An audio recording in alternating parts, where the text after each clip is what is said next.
Hello, good morning mga idol. May bago ako na-discover dito sa Taguig, Signal Village. At kung taga rito ka, mas bagay ka rito. Yun nga mga idol, naisipan ko magpagawa rito kasi nga, one time na nagka-problema yung motor ko. At hindi ko alam, ngayon na pala ang nangyari ng napakalaking sira sa motor ko. Dahil pinagawa ko, pinapalitan ko yung buong gilid. At 2 months pa lang tinatakbo. Ganito ang naging resulta mga idol. Nabasag yung bola niya sa loob mga idol.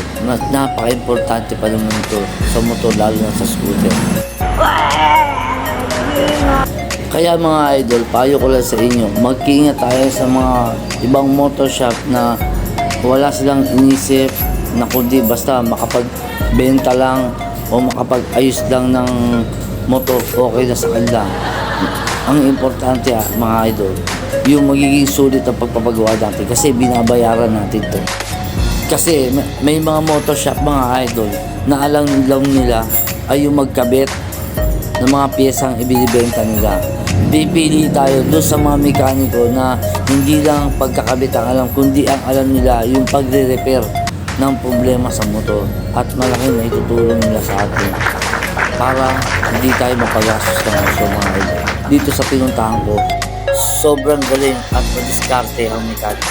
Yan mga idol, kita mo naman yan, yung bola niya basag talaga. Buti na lang idol, dinidiskartehan nila kung paano magawa ng paraan at hindi na nila kailangan paggastusin ng malaki.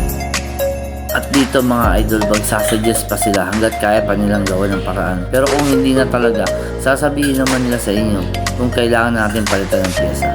O diba idol, bibihira yung mga ganyang mekaniko. Wow! Kaya ano pa, kung sakali taga-Taguig Signal Village ka idol, bisitahin mo to at try mo magpagawa dito sa motor shop na to.